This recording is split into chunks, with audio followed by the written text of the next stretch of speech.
નમસ્કાર, મંતવ્ય ન્યૂઝમાં આપનું સ્વાગત છે. હું છું કુંજ.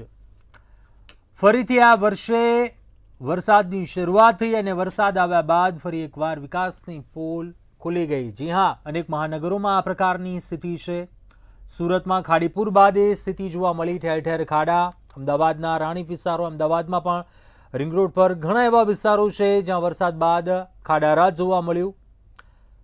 આખરે વારંવાર દર વર્ષે વાહન ચાલકો હેરાન થાય, પરેશાન થાય.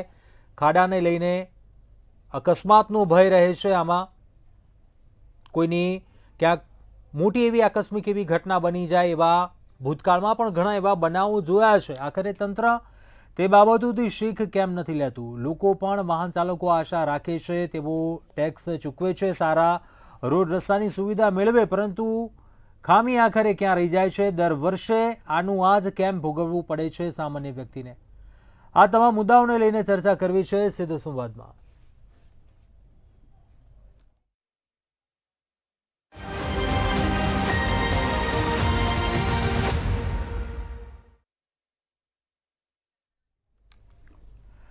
તો આ જ મુદ્દા પર ચર્ચા કરવા માટે આપણી સાથે જોડાયા છે ગેસ્ટ પિયુષભાઈ સુથાર, સામાજિક આગેવાન છે, નિલેશભાઈ સોલંકી, ભાજપ નેતા છે, અને હિરેનભાઈ બેંકર, કોંગ્રેસ નેતા છે.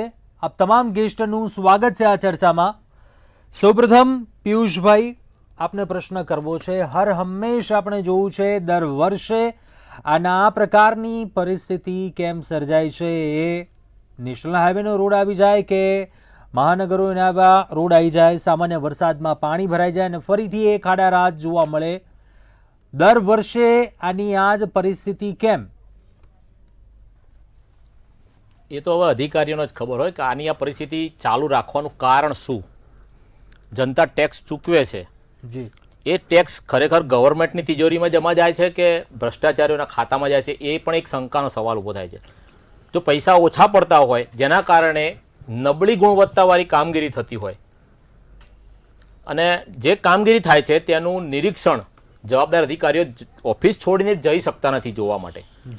મજૂરો, નાના માણસો જે ખરેખર સારું કામ કરે છે, જેને કોઈ હોદ્દો નથી, જે ભણ્યા ગણ્યા નથી, એ લોકો રોડ ઉપર મજૂરી કરીને જે આ બધું કામગીરી કરે છે આપણા માટે, એ કામગીરી કરવાવાળા માણસોને ખરેખર સલામ છે. એ અધિકારીઓને સલામ કરવા તો શરમ આવે છે આપણને, કારણ કે એ રૂબરૂ હાજર રહીને જોઈ શકતા નથી. અને ચોમાસું ચાલે છે અત્યારે, અને તમે રોડ વચ્ચે ચાલુ વરસાદમાં સિમેન્ટ, રેતી, કપચીનું એવું કામ તમે કરો છો નવું, કઈ રીતે શક્ય બને? કઈ રીતે ટકશે? આજની તારીખમાં હું અઠવાડિયાથી જોઉં છું રિવરફ્રન્ટમાં એક લાઇન ઉપર સિમેન્ટનું કામ ચાલે છે, તો એ ચાલુ વરસાદમાં એ સિમેન્ટ રહેશે? આ એક બુદ્ધિનો વિષય છે. નાના નાના ગામડાના માણસને પણ કહો ને તો પણ એ કામ રોકી દે કે ભાઈ ચોમાસું છે, વરસાદમાં કામ ના કરાય. આ પરિસ્થિતિ છે. અને બીજી વસ્તુ કે આગેવાનો, રાજકીય આગેવાનોનું શું છે કે ટૂંકા સમયની અંદર પ્રસિદ્ધિ મેળવવા અને કોર્પોરેશન તંત્ર એના ટૂંકા સમયમાં સારું દેખાવા માટે થઈને વીઆઈપીના આગમન હોય, કોઈ પ્રસંગ આવતો હોય, એવા ટાઈમે ફટાફટ કરી નાખવાની લાયમાં સારું દેખાવા, રાજીપો મેળવવા માટે ઉપરના અધિકારીઓનો કે ઉચ્ચ અધિકારીઓ કે તો કેન્દ્રના નેતાઓનો રાજીપો મેળવવા માટે તાત્કાલિક ધોરણે સારું દેખાવા માટે ટેમ્પરરી કામગીરી કરવાના કારણે આ પરિસ્થિતિ ઊભી થાય છે. હિરેનભાઈ, આપનું શું માનવું છે? ક્યાં કમી ક્યાં રહી જાય છે? ચૂક ક્યાં રહી જાય છે? દર વર્ષે સામાન્ય વ્યક્તિને આખરે કેમ ભોગવવું પડે છે? ટેક્સ ચૂકવે છે, પરંતુ એ સુવિધા કેમ નથી મેળવી શકતો? દર વખતે આ ખાડા જ જોવાના, તેમનું વાહન બગડે, હેરાન થવાનું, પરેશાન થવાનું કેમ? કુંજભાઈ, ખૂબ મહત્વનો સવાલ તમે પૂછ્યો કે આવું કેમ થાય છે. અને આ સવાલ ગુજરાતના અને ખાસ કરીને જે અર્બન શહેરોમાં રહેતા, એ અમદાવાદ હોય, બરોડા હોય, સુરત હોય, આ તમામ જગ્યાએ રહેતા અર્બન વિસ્તારના લોકોને ખાસ તકલીફ પડે. જ્યાં મસ્ત મોટું ટેક્સ તમે આપતા હો, જ્યાં અમદાવાદ કોર્પોરેશન હોય, બરોડા કોર્પોરેશન હોય, સુરત કોર્પોરેશન હોય કે રાજકોટ કોર્પોરેશન હોય, આ તમામ કોર્પોરેશનનું બજેટ જોઈએ તો મસ્ત મોટું બજેટ છે. તેમ છતાં પણ જે આપણને સુવિધા મળવી જોઈતી હતી, જે આપણને સુરક્ષા મળવી જોઈતી હતી, આ તમામ વસ્તુમાં આપણને એટલા માટે અભાવ લાગે કે સરકારની જે ઈચ્છા શક્તિ છે, સરકારની જે કામ કરવાની પદ્ધતિ છે, એ એટલી બધી ખરાબ રીતે કામગીરી રહી છે જેના કારણે આજે આપણે ગુજરાતમાં અને સમગ્ર દેશમાં આપણે જે કામગીરી થવી જોઈએ એ તકલીફમાં નાના માણસો પીડાઈ રહ્યા છે. અમદાવાદનો એક્ઝામ્પલ તરીકે તમને વાત કરીએ, ખાડાઓની તકલીફો, ભોવાઓની તકલીફો, પાણી ભરાઈ જવાની તકલીફો, એ છેલ્લા તમામ વખત આપણે પ્રી મોન્સૂન પછી આ કામગીરીની ડિબેટ થતી હોય, પણ એ પછી પણ જે આંકડા દર્શાવે છે એ સરકારના આંકડા આપણને એવું દેખાય કે તમારી કરેલી ડિબેટો, તમારી કરેલી ચર્ચા કે રજૂઆતો આ તમામમાં પાણી ફેરવાઈ ગયું છે. 10 વર્ષમાં અમદાવાદ શહેરમાં જે પ્રકારનું ડ્રેનેજનું કામગીરી છે, ડ્રેનેજ લાઈનોનું જે વ્યવસ્થા તંત્ર છે, એ 2015-16માં 923 કિલોમીટર હતું, જે 2024-25માં 980 કિલોમીટર, એટલે 10 વર્ષમાં માત્ર 56 કિલોમીટરની ડ્રેનેજ લાઈનની કામગીરી થઈ છે 10 વર્ષમાં. અને પછી આપણે વિચારીએ કે પાણી કેમ ભરાય છે, તો પાણી ભરાવાનું જ છે, કારણ કે અમદાવાદમાં 3600 કિલોમીટરની રોડ નેટવર્ક છે આપણી પાસે, જેની સામે તમારી પાસે માત્ર 956 કિલોમીટરની ડ્રેનેજ સિસ્ટમ છે. અને એમાં પણ જયારે ભોવા પડે, ખાડા પડે, પાણી ભરાય અને આ બધા પાછી એ ડેમેજ થાય. એટલે સરકારે જો ખરેખર છેલ્લા 15-20 વર્ષથી કોર્પોરેશનમાં ટ્રિપલ એન્જિનની સરકાર હોવા છતાં પણ સરકારને આ બેઝિક જે વસ્તુ, જે સુધારો કરવો જોઈતો હતો એ કરવામાં નિષ્ફળ નીવડી છે. એના જ કારણે તમે જે સારા વિસ્તારો કહેવાય, રાણીપ વિસ્તાર કહેવાય, ઘાટોડે વિસ્તાર કહેવાય, સાઈબાગ કહેવાય, આ બોપલ કહેવાય, પાણીથી તરબડતો હોય ત્યાં ખાડા પડી ગયા હોય.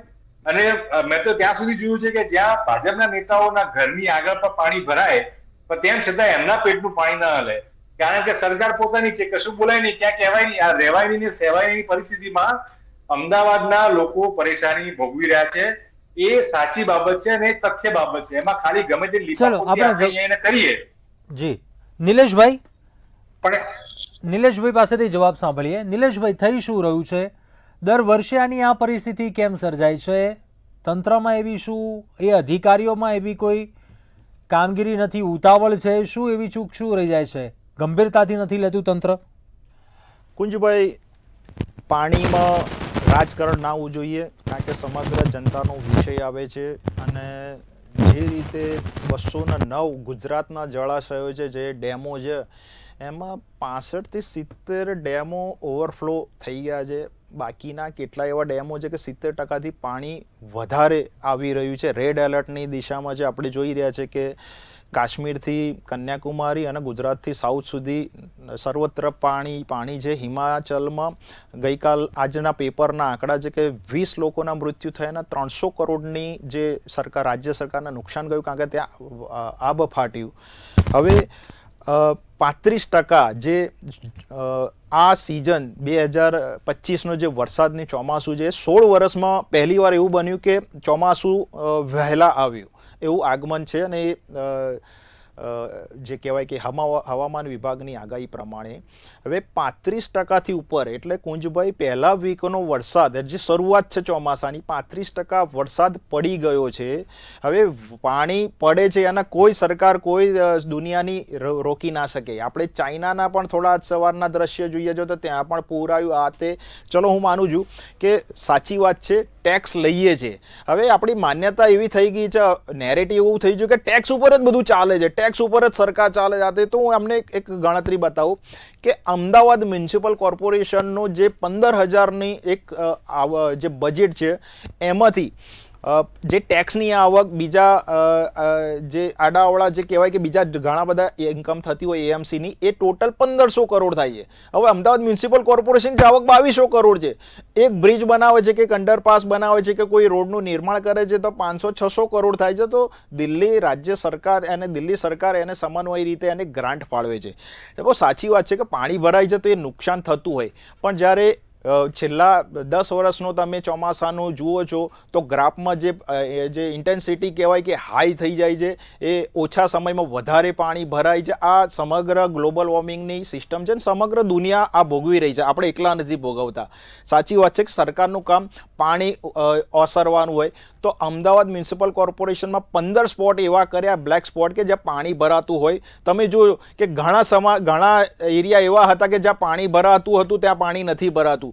અંડરપાસ બ્રિજ જે અમદાવાદના આવે છે એમાં તો હવે સેન્સર પ્રક્રિયા મૂકી છે કુંજભાઈ, કે જેમાં ઓટોમેટિક પાણી 2 ફૂટથી ઉપર, તો નવું હમણાં સ્ટેન્ડિંગ કમિટીની જે બેઠક થઈ એમાં 2 ફૂટ નહીં પણ 1.5 ફૂટ થાય તો એ ઓટોમેટિક દરવાજા કોઈ રાહદારી અંદર ભરાઈ ના જાય ને એને નુકસાન ના થાય. વરસાદી જે બોલો પણ રોડ તૂટી જાય તેની વાત છે, આપની વાત સાચી, અમે એગ્રી કરીએ છીએ. ગ્લોબલ વોર્મિંગ એ રસ્તાને ક્યાં નડી જાય છે, રસ્તાને કેમ નુકસાન પહોંચે છે? હવે એના માટે જે વરસાદના કારણે જે રોડ રસ્તાને જે નુકસાન થતું હોય તો રાજ્ય સરકારે 148 નગરપાલિકાઓને 107 કરોડનું જે સમારકામ કરવાનું હોય એની ગ્રાન્ટ ફાળવી છે. તાત્કાલિક રાજ્ય સરકાર મુખ્યમંત્રીશ્રીએ પણ નોંધ લીધી છે કે ભાઈ રોડ રસ્તા જે પાણી ઓસરી ગયા હોય કે કોઈ પણ જે ટેન્ડર પ્રક્રિયા હોય એ 3 વર્ષની જે આધીન હોય છે, 3ની જગ્યાએ 5 વર્ષ આપણા જે કોર્પોરેશને લંબાવી છે કે જે કોન્ટ્રાક્ટર હોય એ કોન્ટ્રાક્ટરને એક સાથે પેમેન્ટ નથી થતું એ બધાને ખ્યાલ છે. એ સ્ટેપ બાય સ્ટેપ એના જે કહેવાય કે એની સમીક્ષા થતી હોય, એનું સમારકામ થતું હોય, પછી એને સ્ટેપ બાય સ્ટેપ પેમેન્ટ થાય છે. અને રોડ જ્યાં સુધી એની જે સમય મર્યાદા છે તૂટે છે તો કોન્ટ્રાક્ટર ટેન્ડરની જે પ્રક્રિયા હોય એની જવાબદારી બને છે. સરકાર કોઈનો ખોટો રૂપિયો જે ટેક્સ લે છે ને હિરેનભાઈ, એ ટેક્સની સામે ડબલ વળતર કરી આપે છે. રસ્તા તૂટે, સાચી વાત છે કે પાણી અને જે સિમેન્ટ હોય કે કાંકરેટ હોય અને એ ના થાય. અમારા મિત્રએ કહ્યું જે વિશેષજ્ઞએ કે કામદારો રોડ ઉપર દેખાય છે, એસી ચેમ્બરમાં અધિકારી ઉપર એમને આક્ષેપ કર્યો, એમની રીતે સાચા છે, પણ કામદારો પણ દેખાય છે ને, તો એનો મતલબ થયો કે કામદારો કોઈના જે વર્ક ઓર્ડરથી કામ કરતા હોય તો કોર્પોરેશનના જે 258 કિલોમીટરનો યાર્ડ થઈ ગયો છે અમદાવાદ મ્યુનિસિપલ કોર્પોરેશન, કે ઘણી બધી નગરપાલિકાઓ પણ હવે નવી બની, એટલો મોટો વ્યાસ થઈ ગયો છે. આ સરકાર તંત્ર પાણી, ગટર, લાઇટ, જે નગર કહેવાય કે નળ, ગટર અને રોડ રસ્તા, આના માટે તત્પર છે. રોડ તૂટે છે, રસ્તા તૂટે છે, સાચી વાત છે, પણ એના માટે પણ નવી ટેકનોલોજી ઉપયોગ કરવી છે. ચાલુ વરસાદમાં પણ તમે જોવા મળતા હશે કામદારો કે ખડે પગે બિચારા કામ કરે છે, કામ ના કરે તો કોઈ દેખાતું નથી, કામ કરે છે તો કે ભાઈ ચાલુ વરસાદમાં કોણ કરે. તો આમાં બંને દુવિધા છે, પણ જનતાને, નગરજનોને કોઈ તકલીફ ના પડે માટે મેયર હોય, સ્ટેન્ડિંગ કમિટીના ચેરમેન હોય, આ બધી ચૂંટાયેલી પાંખ હોય. મુખ્યમંત્રી પણ આમાં ચિંતિત છે કે ભાઈ તાત્કાલિક કોઈ વ્યક્તિ ખાડામાં ના પડે, કોઈ કામદાર ત્યાં તમે જોજો કે ચાલુ વરસાદ હોય તો ત્યાં એ ચાલુ વરસાદમાં એ વ્યક્તિ ઊભો હોય છે કે કોઈ ગટરમાં ના પડે.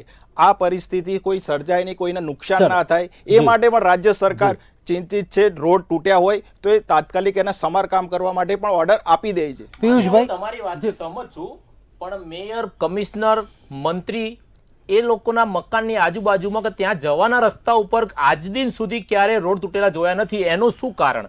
કઈ ટેકનોલોજીથી એમની સરભરા કરવામાં આવે છે? જનતા માટે આ ટેકનોલોજી કેમ નથી વાપરવામાં આવતી? મંત્રીના બંગલાને સુધી જવા માટે જે રોડ છે, આપણે ગાંધીનગરથી જોશો તમે મંત્રી નિવાસ સુધી, તો એ રોડ ક્યારે તૂટેલો જોવા નહીં મળે તમને. અહીંયા લો ગાર્ડન આગળ આપણે કમિશનરનો બંગલો, મેયરનો બંગલો છે, તો એ બંગલાની આજુબાજુ તમને ક્યાંય કોઈ દબાણ જોવા નહીં મળે, કોઈ રોડ તૂટેલો નહીં જોવા મળે. એનું શું કારણ? આવો ભેદભાવના આવી કૂટનીતિ શા માટે જનતા માટે? હવે હું જવાબ આપું. મારી પોતાની કંપની ચાલે છે, એની ઓફિસ સીજી રોડ ઉપર છે. નળના જે પેલું કહેવાય ને કે આપણે લો ગાર્ડન ત્યાં પાણી મેં જોયેલું છે. મેં પણ 2 વ્હીલર ઉપર મેં પ્રવાસ કરેલા છે. ઘણી જગ્યાએ પાણી ભરાય છે, પણ પાણી ઓસરી પણ જાય છે. જે ગુજરાત કોલેજની આજુબાજુનો એરિયા છે એવું નથી. અને કમિશનર કે મેયરો, આ બધા સરકારી આવાસ હોય છે, એ લોકો અમુક તો મેયરો રહેવા જતા નથી, કારણ કે 2.5 વર્ષ પછી પાછા એમના મકાનમાં આવવાનું હોય. સરકારી બંગલાનો કોઈ ઉપયોગ કરતું પણ નથી, એવા પણ દાખલા છે. એટલે એવું નથી, કોઈ ભેદભાવ નથી. આજે ચૂંટાયેલો પ્રતિનિધિ પણ, આજે જનતા ખૂબ બુદ્ધિમાન છે ગુજરાતની, કે એને ખબર છે કુંજભાઈ કે કોનો વોટ આપવાનો છે અને કોના ઘરે બેસાડવાના છે. 28 થી 32 વર્ષનું શાસન એમને નથી મળતું. માનીએ છીએ રસ્તા તૂટે છે, કોઈ જાતની ત્રુટી હશે, પણ ત્રુટી સોલ્વ કરવામાં મુખ્યમંત્રી પણ આમાં એ પ્રેરણારૂપ બને છે. એ ત્રુટી હિરેનભાઈ શું કહેવું છે આપને? એટલે આપણે રસ્તાની વાત કરતા હોઈએ, આપણે બળાત્કાર, ગુનાઓની વાત કરતા હોઈએ, તમામ વાત કરતા હોઈએ, પણ ભાજપના મિત્રને માત્ર વોટ અને જીતની જ વાત કરવાની. 30 વર્ષમાં મને વોટ આપી દીધા. અરે ભાઈ, વોટ આપે એટલે કે લોકોએ ગુનો થોડી કરી દીધો છે. 900 કરોડથી વધારેના કામગીરી હજુ પણ પેન્ડિંગમાં છે, જે ખરેખર થઈ જવી જોઈતી હતી. અને એના જ કારણે દર વર્ષે અકસ્માતમાં, માત્ર ખાડા અકસ્માતમાં લોકોની જીવ જાય છે, લોકોના વ્હીકલની તકલીફ પડે, લોકોને સ્વાસ્થ્યને અસર કરે. આ તમામ વસ્તુ નકારી કાઢવાની માત્ર આ લીપાપોથી કરવાથી ક્યાં સુધી ચાલશે? તમે ક્યાં સુધી નહેરુને જવાબદાર કહેશો કે નહેરુને આવીને કરી ગયા છે? આ પ્રકારની નબળી માનસિકતા, નબળી કામગીરીને તમારે સ્વીકારવી. હિરેનભાઈ માફ કરજો, હું નહેરુ ગાંધીનું નામ જ નથી લીધું. આ રાજકારણ તમે જ ચાલુ કર્યું. અમદાવાદ જેટલો 50 કિલોમીટરનો ડાયામીટરના વિસ્તારમાં તમે એક ખૂણો એવો બતાવો કે જેમાં કહી શકો કે આ જગ્યાએ વોટર લોગિંગ નહીં થાય. અમદાવાદ મ્યુનિસિપલ કોર્પોરેશન પાસે 300 થી વધારે લોકેશન છે જે આઈડેન્ટિફાઈ કરેલા લોકેશન કે જેમાં વોટર લોગિંગ થાય છે. તો એ ઘટીને 3 થી 5 લોકેશન પર થવું જોઈતું હતું આટલા વખતથી કામ. પણ તેમ છતાં દર વર્ષે જયારે પ્રેસ કોન્ફરન્સ કરવામાં આવે ત્યારે એ કોર્પોરેશન લિસ્ટ બહાર પાડે ને એમાં કે 300 થી વધારે લોકેશન છે. અરે ભાઈ, તમે કામ શું કર્યું આટલા વર્ષો? તમે આટલા વખત તમે સરકારમાં બેઠા છો અને ટ્રિપલ એન્જિન સરકારની માત્ર વાવડીઓ જ કરવાની. વિકાસ માત્ર કાગળિયા પર ફરી રહ્યો છે, ધરાતલ પર ક્યાં જોવા મળતો નથી. અને વારંવાર રજૂઆત કરવા છતાં પણ સરકારના કાનમાં સરકારનું પેટનું પાણી હલતું નથી. માત્ર લીપાપોતી કરવાની, માત્ર વાહવાઈ કરવાની. જયારે પણ જુઓ ત્યારે એમ કહેવાનું કે અમને લોકોએ વોટ આપ્યા છે, અમે 30 વર્ષ શાસનમાં છીએ એટલે અમે સારા છીએ. અરે ભાઈ, સારા છે એટલા માટે કે વોટ આપ્યા નથી, તમને એટલા માટે વોટ આપે કે તમે લોકોનું કામ કરો. પણ કામ કરવાની જગ્યાએ માત્ર આગળ લીપાપોતી કરવાની, વાહવાઈ કરવાની એવું ન હોય. લોકોની પરિસ્થિતિમાં આજે પણ સુરત તરબતોડ થઈ ગયું છે, સુરતમાં પૂર આવ્યું છે, એનો જવાબદાર કોણ છે? એમાં નહેરુ જવાબદાર ના હોય, એમાં નરેન્દ્ર મોદી જવાબદાર હોય, એમાં સી.આર. પાટીલ જવાબદાર હોય. અરે હિરેનભાઈ, નહેરુ ગાંધીનું નામ જ નથી લેતું. તમે આજે નહેરુ ઉપર કેમ આજે માત્ર ખાલી નહેરુ ગાંધીની વાત જ નથી કરી? ખરેખર જવાબદારી સ્વીકારતા સમજો અને સ્વીકારો. અરે રોડની રાજનીતિ તમે આજે નહેરુ ને તમે લાયો વચ્ચે. હું તો બોલ્યો જ નથી, હું તો 50 વર્ષ પાછળ ગયો જ નથી. તમે આજે ભારતની જે કહેવાય કે ગોર ખોદી હોય તો તમે જ છો. આજે નહેરુને તમે યાદ કરવા પડે છે તો એનો મતલબ એવો થયો કે તમે કઈ કામ જ નથી કર્યું. આજે આ વિકાસના નામે વોટ લઈએ છીએ અને એટલા જ માટે કહીએ છીએ કે કામ કરે છે, વોટ આપે છે ભાઈ. અને સરકારની જવાબદારી હું એક્સેપ્ટ કરું છું કે રોડ તૂટે છે તો રોડ સમારકામ કરવાનું પણ સરકાર કામ કરે છે. તમે કેમ ઘરે બેઠા છો? કેમ 77 માંથી 17 સુધી કેમ સુધી આવી ગયા? એટલા માટે કે તમારી વહીવટી કુશળતા નથી, તમારામાં ભ્રષ્ટાચાર હતો. અને એટલા જ માટે અમારા નેતાઓ કામ કરે છે. કામ કરે તો ભાઈ ભૂલ પણ થતી હોય. હિરેનભાઈ, એટલા માટે લોકો વોટ નથી આપતા. વોટનું કામ એટલા માટે કહી રહ્યો છું કે લોકો કામ જોવે છે. 12 માસ ભારતીય જનતા પાર્ટીનો ખેસ વાળો છે ને આ કાર્યકર્તા જોવા મળે છે. તમારા જેમ નહીં કે ત્યાં રાજસ્થાનમાં રિસોર્ટમાં જતા રહેતા હતા. ચલો આપણે મુદ્દા ઉપર હિરેનભાઈ આવી રહ્યો છે અવાજ આપો. કુલભાઈ જી, નહેરુ ગાંધી શું કરવા લાવ્યો છે? ભાજપના તમામ નેતાઓનો એક જ મંત્ર છે, જ્યારે પણ ડિબેટમાં જવાનું, જ્યારે પણ કામગીરી કરવાની, જ્યારે ભાષણબાજી કરવાની, જો મારો છોકરો ક્લાસમાં મોનિટર બને તો મોદીજી જિમ્મેદાર, મોદીજીને બનાવ્યા. અને ઘરની બહાર ગટરનું ઢાંકણું તૂટે તો નહેરુ જિમ્મેદાર. એટલે માત્ર આપણે બહુ નહેરુ ગાંધી પર વર્ષમાં ગુજરાતમાં શાસન છે, 15 થી વધારે વર્ષમાં નહેરુનો વિષય નથી. હિરેનભાઈ, નહેરુ ગાંધીનો વિષય નથી. હવે લોકો ભૂલી ગયા. લોકો ઢાંકણીમાં પાણી લઈને ડૂબી મરવું જોઈએ કે આ બધું પાણી તમારા રાજમાં ભરાઈ રહ્યું છે. તમે પૂર્વ વિસ્તાર જુઓ, પૂર્વ વિસ્તારમાં ક્યાંય પાણી ભરાતું નથી. પિયુષભાઈ જે પણ નવા પશ્ચિમ વિસ્તાર ડેવલપ કરવાના નામે તમે એનો રકાસ કર્યો છે, ત્યાં પાણી આજે પણ ભરાઈ રહ્યા છે. ચલો આપણે બહુ પાછળ ચાલે રહ્યા. પિયુષભાઈને પ્રશ્ન કરવા માંગુ છું. નિલેશભાઈ, અટકાવવા માંગુ આપને. આપવું પડે. પિયુષભાઈ, આ જૂના રોડ રસ્તાની વાત નથી, હું તો અત્યારના નવા રોડની વાત કરું. નવા રોડ ક્યારથી તૂટવા લાગ્યા? નવા બનેલા રોડને નુકસાન પહોંચી રહ્યું છે. ગણતરીના જે મહિના થયા હોય, વર્ષો ના થયા હોય, એ રોડને જો આવું નુકસાન પહોંચે અને એમાં ખાડા પડે, એટલા માટે આપણે પ્રશ્ન કરી રહ્યા છે. શું કહેશો? મોટું બીજું કારણ એવું છે કે મળતિયાઓને સરભરા કરવી. જી, સારો કાર્યકર હોય ને એને સાચવવાનો. સાહેબે કીધું કે વોટ આપ્યા છે, ગુનો કર્યો. 100% વોટ આપ્યા એ ગુનો કર્યો. જો વોટ આપ્યા છે ને એટલે આજે તમે અવાજ નથી ઉઠાવી શકતા, નથી તમે બોલી શકતા, નથી સવાલ કરી શકતા. અને સવાલ કોઈ કરે છે, કોઈ અવાજ ઉઠાવે છે, તો એની પરિસ્થિતિ આપણે જગ જાહેર જોઈએ છે દેશની અંદર શું પરિસ્થિતિ થાય છે. એટલે વોટ આપ્યો છે 100% ગુનો કર્યો કહેવાય. અને બીજી વસ્તુ કે અમારા ત્યાં નિર્ણયનગર રોડ ઉપર ગ્રંથાલય છે એક, ત્યાં આગળ 300 મીટરનો રોડ છે. સ્વચ્છ ભારત મિશનની ટીમ આવવાની હતી, એને બતાવવા માટે થઈને ગ્રંથાલયની જે દિવાલ છે એટલા પૂરતું સિમેન્ટ કોન્ક્રીટની ફૂટપાથ કરવામાં આવી પાકી ગાડીઓનું પાર્કિંગ માટે, સ્વચ્છતા બતાવવા માટે. એની આગળના ભાગમાં ડામરનો રોડ વ્યવસ્થિત કરવામાં આવ્યો. અને એના પછી એની દિવાલ પૂરી થાય પછી રેસિડન્સ વિસ્તાર છે, ત્યાં ફ્લેટ છે, ટેનામેન્ટની સોસાયટી છે, તો ત્યાં આગળ આજની તારીખ પણ 8-6 ઇંચના ખાડાવાળો રસ્તો છે. ત્યાંથી નીકળતા આગેવાનોને હજુ સુધી એ ખાડાવાળો રસ્તો નથી દેખાતો. એ મેઇન કારણ શું એનું? આ મળતિયાઓને સરભરા કરવાની, સાચવવાની કૂટનીતિના કારણે અધિકારીઓ આળસુ છે, લાપરવાહી અધિકારીઓ દાખવે છે, તંત્રમાં એ ત્રુટી છે. 100% સાચી વાત. અધિકારીઓની લાપરવાહી છે. હું આ અનેક બાબતે અનેક અધિકારીઓને ડાયરેક્ટ ફોન કરું છું અધિકારીઓ ફોન નથી ઉપાડતા, બ્લોક કરી દો નંબર. એક વખત વાત કર્યા પછી નંબર બ્લોક કરી દે છે.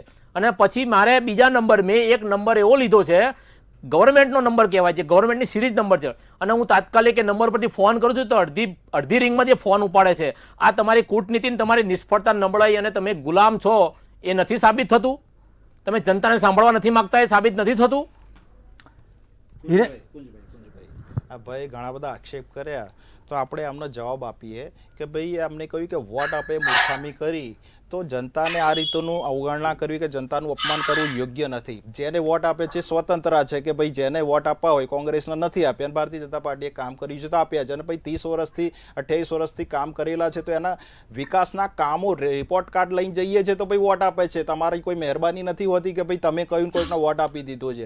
અને એ પણ કહી દઉં છું કે જ્યારે સરકાર પાણી ભરાઈ જાય, વાત સાચી છે, રીસર્ફિંગ થતું હોય, એને પર્કોલેટિંગ વોલ થતું હોય, હાઈ પ્રેશર ડ્રેનેજથી એને પાણી કાઢવાનું હોય, એને નવા સમારકામ કરવાનું હોય, ડ્રેનેજ લાઈનો, કોઝવેનું જે કામ હોય તૂટેલું હોય એ સમારકામ થતું હોય તો કામ દેખાય છે. તમારી મહેરબાનીથી કોઈ સરકાર નથી બની, કોઈ સરકાર તૂટવાની નથી. અને તમે શું કરો, ડાયરેક્ટ અધિકારીને ફોન કરો, તમારી જોડે 155 303 ઉપર કોલ કરો, તમે નજીકના કોઈ કાઉન્સિલર કરેલા છે. અનેક વખત તમારો અધિકારી શું કહો, તમારો ફરિયાદ નિરાકરણ કર્યા વિના કમ્પ્લેનો રદ કરી દીધેલી છે. કયો સાર્વજનિક કે કયો કોઈ નામાંકિત હોદ્દો છે કે તમે ડાયરેક્ટલી ફોન કરો? કેમ ના કરી શકીએ? કઈ રીતે? કોના માટે બેઠા છે લોકો? કમ્પ્લેન કરો ને. કેમ ના કરીએ? અરે ભાઈ આ તો જવાબદાર અધિકારીઓ કોના માટે બેઠા છે? એ નહીં, તમે VIP તો ની સામાજિક આગેવાનીની ધુલામી કરવા માટે બેઠા છે. RTI એક્ટિવિસ્ટ શું ધંધા કરે છે બધી RTI નો ખબર એક પણ છે. જવાબ મળતો બરાબર. નથી. સામાજિક પબ્લિકને આગેવાનો શું ધંધા કરે છે ખબર પબ્લિકને છે. RTI તમે નો directly વ્યવસ્થિત અધિકારીને જવાબ નથી ફોન કરો. આપવામાં આવતો. કમ્પ્લેન કરો, ના, ના. નજીકના એ કાઉન્સિલર આપણે તમે કોનો મુદ્દો વોટ આપેલો ભટકીએ. છે એને વાત કરો. આપણો ના સમય કરે જતો રહેશે. તો તમે હિરેનભાઈને ધારાસભ્યને સાંભળી. વાત કરો. તમે નિલેશભાઈ. ડાયરેક્ટલી તમે બોસ બનવા જશો તો કઈ રીતે શક્ય છે? નિલેશભાઈ, આપણે- કોર્પોરેશનના અધિકારીઓ કામ કરતા હોય, માનીએ છીએ કે ક્યાંય ત્રુટી રહી હોય તો સોલ્વ કરીએ છીએ, અમે એક્સેપ્ટ કરીએ આપણે છીએ. હિરેનભાઈને એનો સાંભળી. મતલબ એવો નથી પિયુષભાઈ. કે તમે જાતે પિયુષભાઈ, મંત્રી આપને બની જશો, અટકાવો. જાતે ધારાસભ્ય હિરેનભાઈને બની જશો. સાંભળી. હિરેનભાઈને કંઈ મારો કહેવું છે? ફોન નથી હિરેનભાઈ. ઉપાડતા. આ કઈ રીતે આ વાત થઈ? હિરેનભાઈ. આ સારી વાત ના કહેવાય ને. નિલેશભાઈ, હિરેનભાઈ શું કહેશો? કુંજભાઈ. ત્રુટી છે એ કુંજભાઈ, જી. બહુ દુઃખ સાથે કહેવું પડે કે 30 વર્ષના શાસન પર બેઠા પછી પણ ભાજપના પ્રવક્તાની જે પ્રકારની ભાષા છે, જે પ્રકારની એમની તુમાખી છે, જે પ્રકારનું અભિમાનથી વાત કરી રહ્યા છે, જે પ્રતિનિધિ અત્યારે વાત કરી રહ્યા છે એને સાંભળવાની જગ્યાએ એને દબાવવાનો પ્રયાસ કર્યો છે. કે તમારા હું માનું મિત્ર છું કે તમારી આ ભાષા બોલે છે. ખરેખર એટલા માટે. હું કોઈની ભારતીય ભાષા જનતા બોલતો. પાર્ટીને હું મારા લોકોના અવાજને સાંભળો તમે. હિરેનભાઈના- તમે આ ત્યાં એટલા માટે હિરેનભાઈને ખૂબ બેઠા સારું છો કે લાગ્યું. લોકોને અરે આપણે સાંભળવા નહીં કે અમને સાંભળવા દઈશું, અવાજ તમે કોઈને નહીં બેસવાનો જાય. પ્રયાસ બંધ નહીં, કરો. એટલા તમે માટે કે live કોંગ્રેસના debate બે માં કોઈ પ્રવક્તા હોય બેઠા એવું તમે કેમ તો જ્ઞાન ફોન આપો કરો છો ભાઈ. ફોન કરો છો? અરે ભાઈ આ સ્વતંત્ર ભારત છે. સ્વતંત્ર ભારતમાં તમામ નાગરિકને સ્વતંત્ર તમામ વ્યક્તિને ભારતમાં ફોન કરવાનો હમણાં અધિકાર 25 છે. જૂન ગઈ. એ પ્રધાનમંત્રીને તમે બી ફોન દેશના કરે, 18 મહિના મુખ્યમંત્રીને પણ ફોન કરે. જે કાળું ઢીલું તમે કર્યું કોણ કેના તમારે વિશે ફોન સમગ્ર કર્યો એ કેમ ભારતની ના કર્યો? જનતાને ખબર છે. તમે કયા ઇમરજન્સી અવસરે લાગી કરી રહ્યા છો? હતી. એટલે તમે આ પ્રકારની લોકશાહીની વાત તમારા મોઢે સારી બહાર નથી આવી લાગતી. જાઓ. તમારી આ અભિમાન વૃત્તિમાંથી બહાર નહીં, આવી જાઓ. સ્વાભિમાન છે. તમારે સન્મુખ આપણે મુદ્દા ઉપર વાત કરીએ. સ્વાભિમાન છે ભાઈ, સ્વાભિમાન છે. અને એટલા જ માટે તમે અરે આપણે બહુ પાછળ દેશના કે લગ્નના નથી આપણે બહુ પાછળ પાછલા વર્ષોમાં પહોંચી ગયા. સતીશસિંહજીએ રાજીનામું આપ્યું. તમને આ અરે સ્વાભિમાન નિલેશભાઈ, છે, અભિમાન નહીં, નિલેશભાઈ, સ્વાભિમાન છે. અને નિલેશભાઈ. એટલા માટે ઘરે બેઠા છો તમે સ્વાભિમાન ના અભિમાન ઘોડા તમને ખબર નથી રેસના કે લગનના, તો તમે ઘરે જ બેઠા છો ભાઈ. લોકોની સેવા કરવાનું અમને સન્માન મળ્યું છે તો એ સન્માનને બખૂબી નિભાવીએ છીએ. આ બંનેને અટકાવવા માંગુ છું. હિરેનભાઈ, હિરેનભાઈ, નહીં, સ્વાભિમાન ને અને અભિમાન ને એમને ખબર જ નથી પડતી. અત્યારની સ્થિતિ ઉપર વાત રાખીએ. ડિબેટમાં કઈ મેં ક્યારેય ગાંધીની વાત જ નથી ચાલો, કરી. અરે આપણે સમય જઈ રહ્યો છે. પિયુષભાઈ શું કહેવું છે આપને? જણાવશો, ટૂંકમાં જણાવશો. પિયુષભાઈ. મેં જે કીધું પિયુષભાઈને સાંભળી લઈએ. કઈ વાત ક્યાંથી લઈ તો જાઓ કોઈ છો? પણ કામ માટે મારે સાહેબે કીધું કે તમે બીજા માન્યશ્રીની ભાષા બોલી રહ્યા છો. હું કોઈ પક્ષ માટે અહીંયા આવ્યો નથી.